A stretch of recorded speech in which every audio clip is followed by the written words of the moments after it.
एक पिता अपनी बच्ची का लाड प्यार से परवरिश ही नहीं करता है, बल्कि जब बड़ी हो जाती है एक दिन बड़े धूमधाम से उसकी शादी भी कर देता है। शादी कर बच्ची जब अपने ससुराल जाती है तब उसे मालूम चलता है कि दरअसल उसके पति का शादी से पहले किसी दूसरे लड़की के साथ में अफेयर चल रहा था। जैसे इस बात की सच्चाई उसे मालूम चलता है, उसके बाद से उसका पति आए दिन हर रोज़ छोटी मोटी बातों को लेकर के और मार पिटाई करना शुरू करता है, उसे प्रताड़ित करना शुरू करता है। इसके बावजूद भी बच्ची सब कुछ बर्दाश्त करके अपने पति के साथ रहना शुरू करती है। जब 6 से 7 महीने का समय गुजरता है, आखिरकार लड़की को इतना काफ़ी टॉर्चर किया जाता है कि लड़की एक दिन तंग आकर के एक फ़ैसला ले लेती है और अपने पति से तलाक लेकर के हमेशा के लिए अपने मायके चले जाती है और फिर अपने माता पिता के साथ ही रहना शुरू कर देती है। जब कुछ दिन का वक्त गुजरता है, आखिरकार लड़की के भरोसे के साथ एक ऐसा खेल खेला जाता है कि एक दिन एक षड्यंत्र के तहत हमेशा के लिए इस दुनिया से हटा दिया जाता है। पुलिस जब इस केस की छानबीन करना शुरू करती है तो इस केस का खुलासा करने में पुलिस वालों को भी 2 साल का वक्त लग जाता है। लेकिन पुलिस जब 2 साल बाद इस केस का खुलासा करती है तो एक ऐसा सच्चाई सामने निकल कर आता है जिसे सुनने के बाद किसी को भी अपने कानों पे यकीन ही नहीं होता है। नमस्कार, आदाब, मैं हसमुद्दीन और आप देख रहे हैं सफ़र क्राइम तक। आज की जो सच्ची घटना मैं आपको सुनाने वाला हूँ, दरअसल ये घटना है उत्तर प्रदेश की। उत्तर प्रदेश का एक ज़िला पड़ता है फिरोज़ाबाद और इसी फिरोज़ाबाद का एक थाना पड़ता है सिरसागंज। सिरसागंज थाने के अंतर्गत एक गांव आता है किठौत और इसी किठौत गांव का रहने वाला भीकम सिंह, पत्नी आशा देवी और 4 बच्चे, जिसमें 2 बड़ी बेटियां और 2 छोटे बेटे। बड़ी बेटी का नाम आरती और छोटी बेटी का नाम खुशबू, जिसकी उम्र है लगभग 22 साल। बेटा का नाम, एक का नाम रवि और दूसरे का नाम अंकुश। भीकम आरती की बहुत साल पहले ही शादी कर चुका है, लेकिन अपनी छोटी बेटी खुशबू का साल 2018 में इसी हाथरस के निजामतपुर गांव में एक लड़के से शादी करता है। खुशबू जब शादी कर अपने ससुराल पहुंचती है, जब उसे मालूम चलता है कि उसके पति का किसी दूसरे लड़की के साथ में अफेयर चल रहा था, 6-7 महीने के बाद खुशबू अपने पति से तलाक ले करके और अपने मायके आ जाती है और अपने माता पिता के साथ ही रहना शुरू कर देती है। भीकम सिंह के ही पड़ोस का रहने वाला चंद्रभान सिंह, पत्नी का नाम कविता देवी और चंद्रभान के 3 बेटे, जिसमें से एक का नाम अक्षय, दूसरे का नाम गौरव और तीसरे का नाम सौरभ। अक्षय की शादी हो चुकी है। गौरव की उम्र लगभग 24 साल, जो गाजियाबाद में रेलवे में नौकरी करता है। भीकम और चंद्रभान दोनों पड़ोसी ही नहीं है, बल्कि दोनों एक ही जाति समुदाय के हैं। गौरव और खुशबू बचपन से एक साथ पले बड़े हैं, इसीलिए बचपन से ही दोनों के घर आना जाना भी होता है। गौरव जब भी गाजियाबाद से छुट्टी लेकर के घर आता है, अक्सर खुशबू के घर भी जाता है, खुशबू से भी बातचीत करता है। लेकिन जैसे ही गौरव जवानी के दहलीज पे कदम रखता है, खुशबू से जब बातचीत करना शुरू करता है, तब खुशबू से गौरव की दोस्ती हो जाती है और उसके बाद से दोनों एक दूसरे से बातचीत करना शुरू करते हैं। जब दोनों एक दूसरे से बातचीत करना शुरू करते हैं, दोनों की एक दूसरे की बातें काफ़ी हद तक पसंद आती है और जब भी इन दोनों में बातचीत होता है, लंबे समय तक बातचीत करते हैं। बातचीत करते करते यूं ही जब सिलसिला चलना शुरू होता है, आखिरकार गौरव और खुशबू में लव अफेयर शुरू हो जाता है। दोनों एक दूसरे को दिल दे बैठते हैं। इसके बाद से गौरव जब भी छुट्टी पे घर आता है, खुशबू के घर जाता है, चोरी छुपे उसे कहीं घुमाने के लिए लेकर के जाता है और जब भी दोनों को मौका मिलता है, दोनों के बीच में संबंध भी बनता है। लेकिन इस बात की खबर ज़्यादा दिनों तक उसके घर के परिजनों से नहीं छिपता है और आखिरकार एक दिन गौरव से लेकर के खुशबू के घर के परिजनों तक सबको मालूम चल जाता है। दोनों का जब प्यार का परवान चढ़ता है, आखिरकार गौरव और खुशबू शादी करने का इरादा कर लेते हैं। चूँकि दोनों एक ही जाति समुदाय के थे, तो दोनों को मालूम था कि इस शादी का दोनों के घर के परिजन कोई भी विरोध नहीं कर सकता है। बात कर रहा हूँ मैं 21 नवंबर के शाम के वक्त। खुशबू अपने घर परिजनों से ये कह के घर से बाहर निकलती है कि मैं मार्केट जा रही हूँ अंडे खरीदने के लिए। दरअसल खुशबू मीट मछली नहीं खाती थी और उस दिन उसके घर पे मीट बन रहा था, इसीलिए खुशबू अपने लिए मार्केट से अंडे खरीदने के लिए जाती है। लेकिन एक बार जब घर से बाहर निकलती है, उसके बाद से दोबारा खुशबू कभी घर ही वापस नहीं आती है। देखते ही देखते लगभग 9 से 10 बज जाता है। खुशबू जब घर वापस नहीं आती है, आखिरकार खुशबू के घर के परिजन उसकी तलाशी करना शुरू करते हैं। साथ ही साथ गौरव भी गाजियाबाद से छुट्टी लेकर के घर आया था। गौरव भी खुशबू की तलाशी करना शुरू करता है। पूरी रात तलाशी करते हैं, लेकिन इसके बावजूद भी खुशबू का कहीं कुछ पता नहीं चलता है। आखिरकार अगले दिन गौरव अपने माँ और दोनों भाइयों को लेकर के और गाजियाबाद चला जाता है। उसके घर पे चंद्रभान सिंह रह जाता है और अगले दिन चंद्रभान सिंह भीकम सिंह को लेकर के जितने भी रिश्तेदार होते हैं और आस पड़ोस के जगहों में जा कर के खुशबू की तलाशी करते हैं। लेकिन इसके बावजूद भी खुशबू का कहीं कुछ पता नहीं चलता है और अगले दिन 22 नवंबर 2020 को चंद्रभान सिंह भी अपने घर में ताला लगा करके अपने बेटे के पास चला जाता है। जब 2 दिन का वक्त बीत जाता है, खुशबू का जब कहीं कुछ पता नहीं चलता है, तब जाकर के खुशबू के घर के परिजनों को कहीं ना कहीं गौरव के ऊपर शक चला जाता है कि कहीं गौरव ही खुशबू को लेकर के भाग तो नहीं गया है। 22 नवंबर 2020 को खुशबू की मां आशा देवी सिरसागंज पुलिस थाने में जाती है। अपने बच्ची का गुमशुदगी का रिपोर्ट ही दर्ज नहीं कराती है, बल्कि पुलिस वालों से कंप्लेन करती है कि गौरव ने ही खुशबू को लेकर के कहीं भाग गया है। और इसमें उसका साथ देने वाला उसी के गाँव के गौरव के 2 दोस्त हैं, जिसमें से एक का नाम सूरज और दूसरे का नाम रजनीकांत है। आशा देवी के ही तहरीर पर पुलिस मुकदमा दर्ज करती है और फिर इस केस की छानबीन करना शुरू करती है।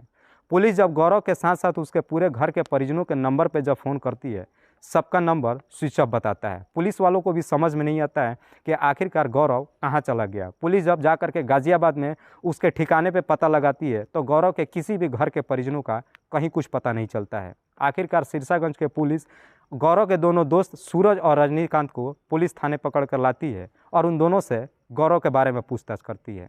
तो रजनीकांत और सूरज कहता है कि साहब, गौरव हमारे गाँव का है, इसीलिए हमारा दोस्त है, लेकिन गौरव खुशबू को कहाँ लेकर के गया है हमें सच में नहीं मालूम। पुलिस अपनी तमाम कोशिश कर लेती है, लेकिन इसके बावजूद भी सूरज और रजनीकांत गौरव और खुशबू के बारे में कुछ भी नहीं बताते हैं। आखिरकार पुलिस दोनों को छोड़ देती है। पुलिस इसके बाद से खुशबू की तलाशी करना तो शुरू करती है, लेकिन पुलिस भी इसमें कुछ खास इंटरेस्ट नहीं दिखाती है। खुशबू के माता पिता को भी साफ समझ में आ जाता है कि पुलिस कुछ खास इसमें इंटरेस्ट नहीं ले रही है। इसीलिए खुशबू की माँ अपनी बच्ची की तलाशी करने के लिए खुशबू का पोस्टर एरिया में तमाम जगहों पे छपवा देती है, पोस्टर लगवाती है और साथ ही साथ 20,000 रुपये का नगद इनाम भी घोषित करती है। इसके बावजूद भी खुशबू का कहीं कुछ पता नहीं चलता है और देखते ही देखते लगभग 2 साल का वक्त बीत जाता है। इस 2 साल में सिरसागंज से कई पुलिस वालों का तबादला भी हो जाता है। जितने भी पुलिस वाले आते हैं, कोई भी पुलिस खुशबू की तलाशी नहीं कर पाती है। लेकिन खुशबू की मां आशा देवी अपने जिद से पीछे नहीं हटती है और खुशबू की अभी भी जी जान से तलाशी करती है। आखिरकार एक दिन खुशबू की मां गौरव के ननिहाल पहुंचती है, ये पता लगाने के लिए कि कहीं गौरव खुशबू को लेकर के अपने ननिहाल तो नहीं गया है। खुशबू की मां आशा देवी अपने बेटे अंश को लेकर के गौरव के ननिहाल पहुंचती है। तो वहां पे जाने के बाद पता चलता है उस गांव के एक महिला से। वो महिला बताती है कि दरअसल गौरव के ननिहाल वाले बातचीत कर रहे थे कि 2 साल पहले ही खुशबू की हत्या कर दी गई है। जैसे इस बात की खबर आशा और उसके बेटे को मालूम चलता है, उल्टे पैर वहाँ से भागते दौड़ते घर आते हैं और फिर से सिरसागंज थाने में जा कर के इस बात की खबर पुलिस को देते हैं। जैसे ही इस तरह की खबर पुलिस वालों को देते हैं, पुलिस अब खुशबू की तलाशी करने के लिए पूरा अपना दमखम लगा देती है और पूरे दमखम से खुशबू की तलाशी करना शुरू करती है। पुलिस खुशबू की तलाशी करने के लिए अपने खबरियों को भी काम पर लगा देती है। तभी एक खबरी आकर के पुलिस वालों को खबर देता है कि साहब, गौरव और उसका पिता चंद्रभान सिंह इसी सिरसागंज के इलाके में कहीं छिपे हुए हैं। खबरी के बताए हुए पते पर पुलिस 8 अक्टूबर 2022 को जाकर के सिरसागंज इलाके से चंद्रभान और उसके बेटे गौरव को अपने कस्टडी में लेकर आती है और फिर इन दोनों से खुशबू के बारे में पूछताछ करती है। तो गौरव कहता है कि साहब, मैं खुशबू को अपने साथ नहीं ले गया था, मुझे नहीं मालूम कि खुशबू कहाँ है। लेकिन 2 साल के बाद जब पुलिस कस्टडी में दोनों पहुँचते हैं, इसीलिए पुलिस इन दोनों पे शक करते हुए और इनसे सख्ती से पूछताछ करना शुरू करती है। पुलिस जब इन दोनों पे अपना सख्ती दिखाना शुरू करती है, आखिरकार गौरव पुलिस वालों के सामने अपने घुटने टेक देता है और अपनी सच्चाई कबूल कर लेता है। दरअसल गौरव कहता है कि खुशबू की 2 साल पहले ही हत्या कर दी गई है। लेकिन जब इसकी पूरी कहानी बताता है तो इसे सुनने के बाद किसी को भी अपने कानों पे यकीन ही नहीं होता है। गौरव कहता है कि जब खुशबू के साथ में उसका लव अफेयर शुरू हुआ, इस बात की खबर उसके घर के परिजनों को मालूम चल गया। गौरव जब खुशबू से शादी करने के लिए अपने घर के परिजनों से बातचीत करता है, इस पर चंद्रभान इस शादी से बिल्कुल खिलाफ हो जाता है। चंद्रभान ये सोच करके खिलाफ हो जाता है कि खुशबू ऑलरेडी शादी कर चुकी थी और अपने पति से तलाक ले चुकी थी। अगर उससे गौरव की शादी करता है तो समाज में कहीं मुंह दिखाने लायक नहीं रहेगा। 20 नवंबर 2020 को गौरव गाज़ियाबाद से छुट्टी लेकर अपने घर पहुंचा था और 21 नवंबर को वापस अपने ड्यूटी पे जाने वाला था। लेकिन शादी का खिलाफ जब चंद्रभान करने लगा, इस बात की खबर खुशबू को मालूम चल गया। इसीलिए 21 नवंबर 2020 को शाम के वक्त खुशबू गौरव का घर जाती है और उसे शादी का दबाव देना शुरू करती है और कहती है कि मुझसे शादी ही कर लो और साथ ही साथ मुझे अपने साथ लेकर के चलो।